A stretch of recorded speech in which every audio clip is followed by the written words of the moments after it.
Hey loves, this is Bobby and I'm here with another video.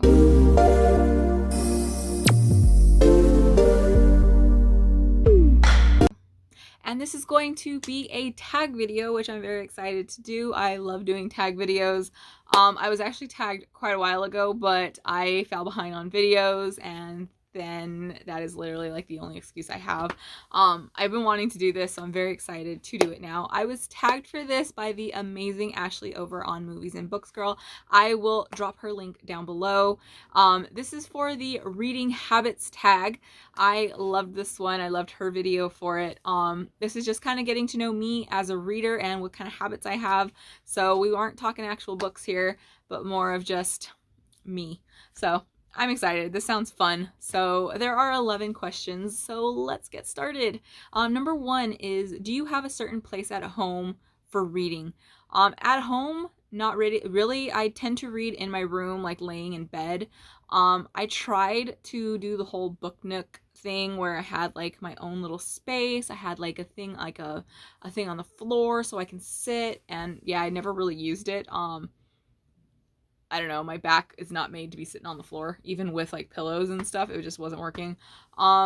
So reading physically, I tend to lay in bed, but I'll also lay in the living room. It's not like a big deal for me. Audiobooks, I tend to like to do audiobooks when I'm moving around. So cleaning, doing chores like cleaning up my backyard and stuff, doing laundry. But I'm a kind of all over the place. I don't have like a specific area. I love the idea of that, but my room is like taken up most by books, so I don't really have that space.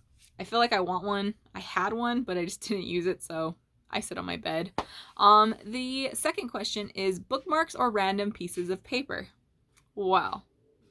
I love bookmarks. I have a ton of bookmarks. This cute little Baby Yoda, and yes, I will keep calling him Baby Yoda, cup is full of these magnetic ones. There are tons and tons of them in there. I also have this lovely skull filled with tons and tons of bookmarks. And saying that, with all of these lovely bookmarks, I tend to still end up forgetting to grab a bookmark when I'm freshly starting a book, especially with the book. Like if I'm starting it on my way to work, I tend to forget to grab a bookmark, so I end up using whatever trash I have in my bag or papers. I have used actual money as a thing. When I used to do wheelchairs at work, I used to get a lot of like foreign currency that was going to cost me more to get it switched over to American money. Then I just kind of kept it. I thought it was really pretty. It's got like these little cutouts and stuff. These are pesos. So that was cute and I liked it. So I used these as bookmarks. I have bought and used books like from thrift stores and stuff that have came with my like stuff in them, and I've used that. I had one where I got someone's social security card. Like it was a really old social security card, and I kind of like left that in there and was using that as a bookmark because I didn't know what else to do with it. I eventually ended up destroying that because, you know, I felt weird keeping that and I didn't know how to like give it back to a person because I have no idea how long that book had been sitting in a thrift store. But yeah. So I am all of the above and anything in between. I have used a pad, like a sanitary pad, as a, you know, obviously brand new, but I've used that as a bookmark because I forgot a bookmark. So yeah, I'm whatever is handy and will mark my page, as long as I'm not dog-earing my pages, because I will not dog-ear a page. So there we go. Number 3 is, can you just stop reading, or do you have to stop after a chapter or a certain amount of pages? I used to be really, really picky about this. I used to either have to finish on a brand new chapter, or I had to, like, if you are reading a book, I would always have to at least finish on the right side of the page. So I used to, I had to, it was like a whole compulsion thing. And then when I started reading really heavy, like going to work on the train and stuff, or like on my breaks, because it's like I wouldn't pay attention to how much time I had left. I can stop anytime I want. Like it doesn't matter. I'll stop mid-page, mid-sentence. It doesn't make a difference to me anymore. Also, since I do the audiobooks, you can just kind of pause. So I've gotten really bad about that. I just pause whenever. So yeah, I'm not picky anymore. Used to be, not anymore. Number 4 is, do you eat or drink while reading? Both. I like to snack. I am a candy-aholic. I like to have anything sweet around me, but I'll also eat chips and stuff. But drinking, definitely, I always have water around me. I carry this kind of everywhere with me, and I will drink water constantly while I'm reading. It's like about the only time that I tend to actually remember to drink water is when I'm reading, because I'm like, oh, okay, I'm just sitting here, let me actually get some water into this body of mine. So yeah, both, all the time, constantly. Okay, question number 5 is multitasking. Music or TV while reading? Both. One or the other, it doesn't matter. I like to have background noise when I'm reading physically. Usually music, especially reading on my way to work and everything, I will have my headphones on because I don't like to hear anything around me. So I'll listen to music, and I will listen to absolutely anything. I don't have to just listen to instrumental, because I know a lot of people can't listen to music with lyrics because they'll get distracted. No, it's all just background noise for me for the most part. I can be listening to music and watching a TV show and reading at the same time. That's no problem for me. I've done it before. I can be watching a movie and reading at the same time. Like, all of that's fine. Audiobooks, though, I cannot have any kind of music on when I'm doing audiobooks. I had actually downloaded the audiobook for Kings of the Wild, and there are 2 different versions of it. There's one that's a basic audiobook, and then there's one that is the audiobook that has background music and like noises. Like, there's one scene where they go into a bar and you can hear like the, you know, clinking of glasses and stuff.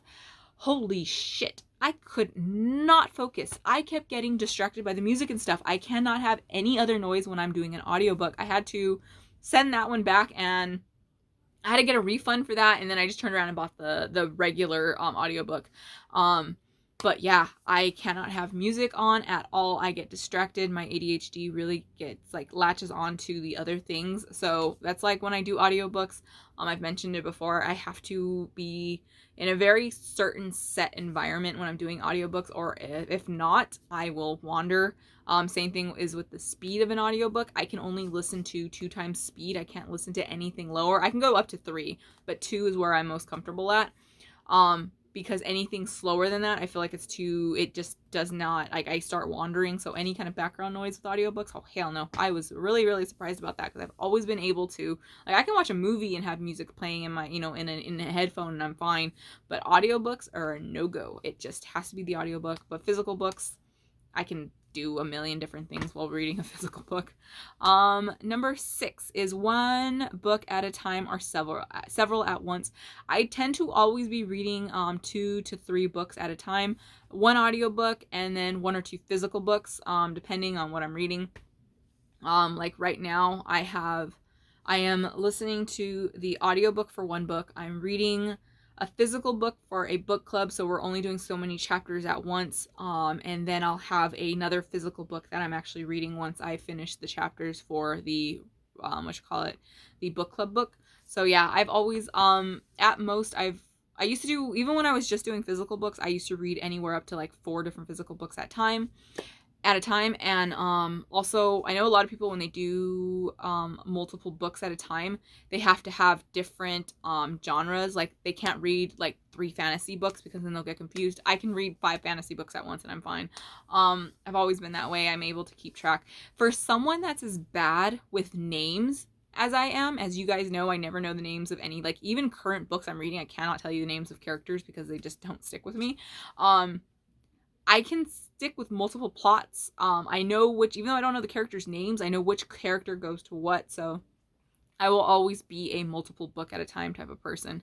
Number 7 is reading at home or everywhere. Everywhere, as you know.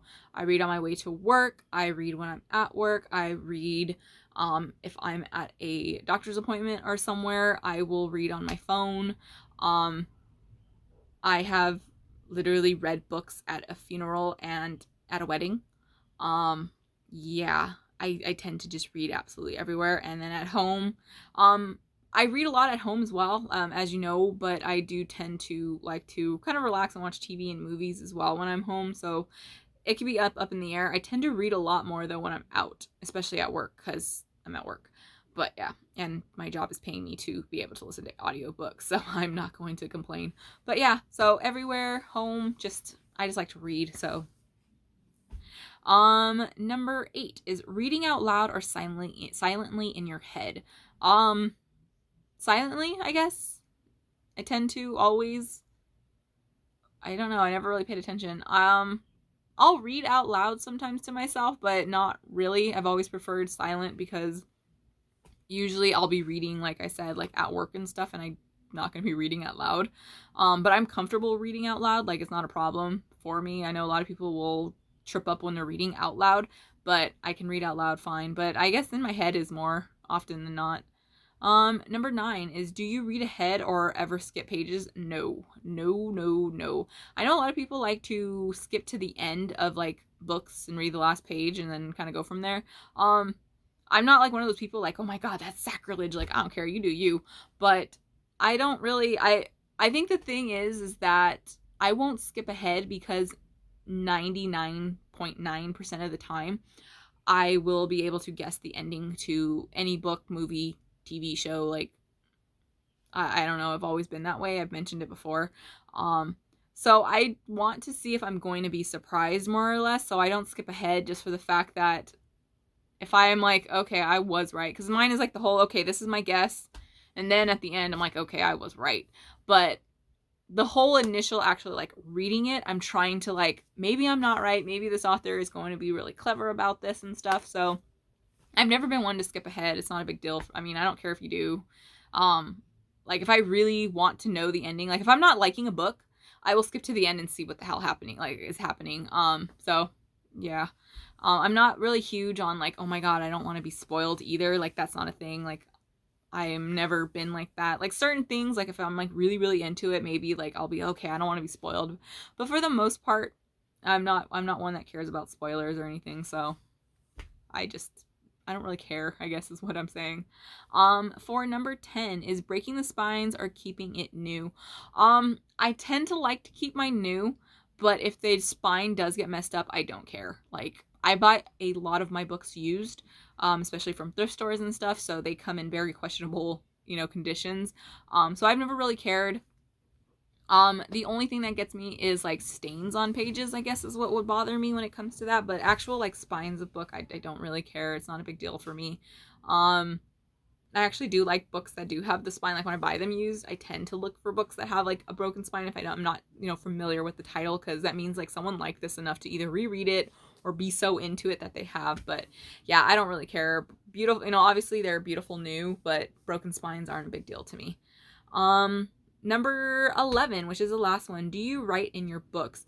I'm not against writing in books. Like I've said, I buy a lot of my books used, so I've had a lot that are highlighted, written in with notes. I absolutely love when I buy books that have writing in it, because I'm really curious on, what was so important that they wrote in there, or what are the notes and stuff, like what were they taking from this. I love like people that have written like when they give a book as a gift and they've, signed it in there. I like that. But as for myself writing in books, I've never actually done it. I've highlighted in books, I guess, but that's very rare because I'm so focused when I'm reading that I forget to kind of go. I've started tabbing. I did last year. I started tabbing some books, but it's not like, I keep forgetting to do it when I'm actually reading because I get so into it. Like, I'm so just like absorbed. So I'm not against it. It's not something I really have ever done myself, but I wouldn't mind getting into the habit because most of my books are for me. I do resell a lot of books if I don't like them. So that is, I guess, another thing is like, I guess I don't want to write in them just for the fact that I might resell them. But if I'm doing a reread on a book that I know I really like, I would definitely be into taking notes in it and everything. Like, it's mine. I'm going to do with what I want with it. So there we go. So that wraps this lovely reading habits tag up. So I would love to see if you do this. I have no idea who to tag. So if you would love to do this, definitely do it. I love watching stuff like this and getting to know people as readers because I love how we're all different, because I know a lot of people like will not deal with broken spines. Like, if they crack a spine, they will like literally get rid of that book and have to buy a new one. So I'm always curious when people are like that, and especially the bookmarks.